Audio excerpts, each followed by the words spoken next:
Bom dia a todos. O meu nome é Pedro Garrido e sou interno de dermatovenerologia no Hospital de Santa Maria. Falando um pouco sobre a minha especialidade, pediram-me então para definir numa palavra. Confesso que tive algumas dificuldades, mas optei por 3 palavras: dinâmica, versátil e desafiante. E vão compreender ao longo da minha apresentação o porquê destas escolhas de palavras. Dinâmica, por um lado, porque de facto temos um dia a dia muito preenchido e muito variado, ou seja, não é monótono de todo. Versátil também por este motivo, ou seja, pelo facto de termos, por um lado, por termos uma especialidade médica, mas também cirúrgica, por lidarmos com patologias de diferentes espectros, desde o espectro autoimune ao espectro oncológico, entre outros, e desafiante também porque, naturalmente, quanto mais são as dinâmicas e as versatilidades que temos de dominar, mais maiores e mais são os desafios que temos no nosso dia a dia. Pontos positivos, naturalmente que vem um pouco também na sequência das palavras que utilizei para definir a minha especialidade. Por um lado, eu considero ser um ponto positivo, mas acredito que possa de facto ser um elemento que é variável e que depende muito da opinião de cada um. Trata-se de uma especialidade médico-cirúrgica e, portanto, temos aqui as duas dinâmicas que eu considero interessantes e positivas, mas naturalmente a experiência individual tem aqui um papel relevante. Por outro lado, dizer também que o dia a dia é extremamente variado e também depende um bocadinho da vossa própria percepção e intenção da forma como querem viver a especialidade. Naturalmente que a consulta tem um papel importante, mas também um bocadinho em função dos serviços em que vocês venham a estar integrados, podem ter uma maior ou menor relevância de internamento, uma participação sempre importante em bloco operatório e durante um período, pelo menos, também no contexto do laboratório de histopatologia cutânea. Dentro dos pontos positivos, e aqui, obviamente, que também pode por alguns ser considerado um ponto positivo, por outros um ponto negativo, temos uma grande competitividade. Como sabem, esta é uma especialidade em que as notas de entrada são elevadas e isso existe, de facto, que haja um nível relevante das pessoas que escolhem a especialidade e, portanto, a competitividade faz parte do dia a dia. E com competitividade vem naturalmente também exigência, rigor. Eu considero estes elementos positivos. Outros aspectos que também podem ser valorizados são as oportunidades académicas e científicas, dependem naturalmente do sítio e do local que vocês venham a estar integrados, mas no geral, sobretudo nos centros de maior dimensão, existem oportunidades quer para uma integração académica, mas também para participar em elementos científicos que são sempre fomentados ao longo do vosso internato e ao longo da vossa carreira. Pontos negativos. Pontos negativos, eu comecei por meter 3 pontos. 3 pontos porquê? Na verdade, eu não considero que existam verdadeiros pontos negativos. Existem alguns elementos que podem ser ponderados em função das vossas características individuais e que vocês devem ponderar naturalmente antes de escolherem esta especialidade. Começo por referir alguns que, inclusive, incluí no slide anterior, nomeadamente o dia-a-dia exigente, ou seja, o rigor, a competitividade, a exigência, o grande número de doentes faz com que o dia-a-dia seja muito preenchido e que, por vezes, a carga horária em alguns centros, não tanto em todos, seja preenchido. O currículo é extenso, nomeadamente a participação em congressos científicos, o número de apresentações, de artigos científicos que têm que escrever, e isso de facto faz com que o currículo tenha uma parte muito importante do nosso internato e, portanto, este elemento que acaba por ter também uma parte relevante de trabalho científico ocupa de facto uma parte muito significativa dos anos de internato. Por outro lado, parece-me que existe alguma heterogeneidade que é grande entre o internato num hospital central ou num hospital periférico. Sabemos que os hospitais centrais, pelo volume de doentes e pelas valências que têm um internato e um dia-a-dia bem mais preenchido em comparação com o hospital periférico, em que de facto a vida é por um lado mais tranquila, não é tão exigente, mas naturalmente que isso pode também repercutir-se um pouco na formação. Por outro lado, existem algumas valências obrigatórias durante o internato que vocês têm que cumprir, independentemente de gostarem ou não, faz parte do currículo, como vamos ver adiante, e por alguns isso poderá ser considerado um ponto negativo, na medida em que têm mesmo que as cumprir, quer gostem, quer não.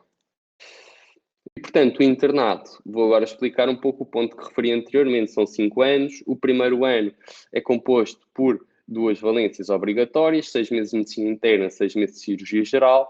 O segundo ano habitualmente é ocupado pelo que é denominada a dermatologia geral, no fundo, um momento de integração e com os primeiros conhecimentos e prática de dermatologia, maioritariamente em consulta e internamento.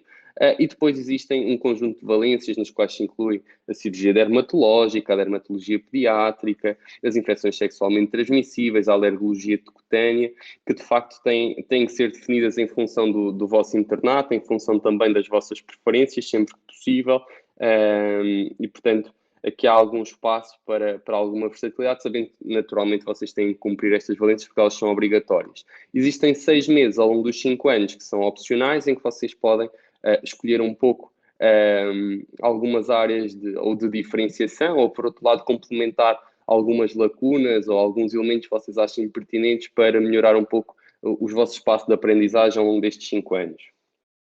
Como escolher o hospital? Eu penso que a principal decisão, mas é a minha percepção, passa um pouco por definir se queremos estar num hospital mais central ou num hospital mais periférico. Naturalmente que dentro dos hospitais centrais e mesmo dentro dos hospitais periféricos existem diferenças relevantes, mas aí eu acredito que a prática não difere significativamente. Agora, entre um hospital mais central e um hospital mais periférico, aí sim poderão existir diferenças relevantes. Como vimos, existem valências obrigatórias e, sobretudo, nos hospitais mais periféricos, em que muitas vezes algumas valências podem não existir, poderá existir a necessidade de vocês saírem do hospital. Isso hoje em dia ainda é uma realidade.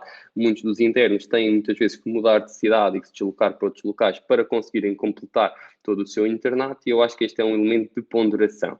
O dia-a-dia, como vimos a falar, também é diferente, e isto naturalmente tem um impacto relevante na aprendizagem, na carga horária, na experiência do dia-a-dia.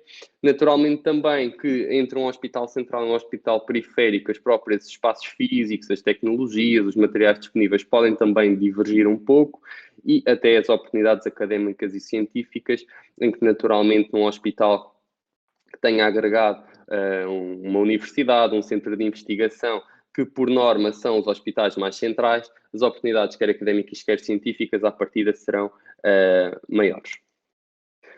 Relativamente a esta última questão que me colocaram, também não tive grande facilidade, confesso, porque de facto esta era a especialidade que eu pretendia. Eu coloquei duas que de facto passaram pela minha cabeça e eu acredito que devem passar pelo menos por quem vai escolher de alguma forma, que são a cirurgia plástica e a oftalmologia. A cirurgia plástica, em parte, porque eu acho que está um pouco no nosso contínuo, ou seja, sendo naturalmente uma especialidade puramente cirúrgica, ou seja, carece do elemento médico que tanto nos define e que é a nossa base, tem de facto um grande desenvolvimento do elemento cirúrgico, e este é um aspecto que eu acho que deve merecer a consideração de quem pensa em dermatologia como uma especialidade médico-cirúrgica, pensando sobretudo na vertente cirúrgica. Por outro lado, a oftalmologia coloquei aqui, não que tenha feito de facto, que eu tenha ficado muito em dúvida, mas sobretudo porque acho que o dia-a-dia, tal como outras especialidades médico-cirúrgicas que eu aqui poderia colocar, tem alguns pontos comuns, nomeadamente pelo facto de ser uma especialidade sobretudo baseada em consulta, com alguma atividade de bloco operatório, e portanto eu penso que é muito por aí. Mas naturalmente acho que a diferenciação e a ponderação deve ser feita com outras especialidades médico-cirúrgicas, que são as que se aproximam mais das características da dermatovenerologia. Obrigado a todos. Obrigada a nós, Pedro, foi muito bom. E eu acho que já temos aqui uma outra perguntinha. Vão pondo perguntas no chat, aproveitem, não deixem escapar aqui esta oportunidade. Já viram a chave? É perguntar, perguntar, perguntar. Muito bem, temos então aqui uma pergunta, Carolina. Quais as principais diferenças entre os diferentes centros de Lisboa? Pedro. Entre os diferentes centros de Lisboa, essa é uma questão de facto pertinente. Eu diria que existem 2 hospitais de maior dimensão, que são os hospitais que estão agregados diretamente às faculdades, que são o Hospital de Santa Maria e o Hospital dos Capuchos. Embora eu acho que todos os outros hospitais na área de Lisboa que têm de facto idoneidade formativa para dermatovenerologia não são significativamente diferentes entre si. Isto porque têm uma idoneidade completa, alguns naturalmente têm mais diferenciação numas áreas do que noutras, alguns têm algumas particularidades, nomeadamente o Hospital de Santa Maria, pelo facto de ter um internamento grande, por ter também um serviço de urgência diário. Isto pode ser considerado positivo ou negativo. Positivo, por um lado, porque de facto, do ponto de vista formativo, é mais completo, é mais exigente e vamos estar mais preparados para patologias mais graves e que, de facto, muitas vezes podem ser aliciantes no cerne da especialidade, mas, por outro lado, também reconhecer que o dia-a-dia é bem mais preenchido, é bem mais exigente, o horário também acaba por ser maior, ou seja, acaba por estar ocupado o dia, muitas vezes o dia inteiro, ao passo que os hospitais mais periféricos, digamos assim, de Lisboa, ou seja, estes hospitais de menor dimensão, como sabemos, muitas vezes acabam por ter um dia-a-dia mais tranquilo, mais baseado em consulta, em cirurgia e, portanto, de alguma forma mais expectável, digamos assim. Não sei se fui claro ou se respondi à questão. Respondente, não tem problema. Tenho só aqui mais uma questão, e espero que mais. São todas bem-vindas. Portanto, aqui a Isabel pergunta se há internato de dermatovenerologia em hospitais periféricos. Sim, existem alguns hospitais.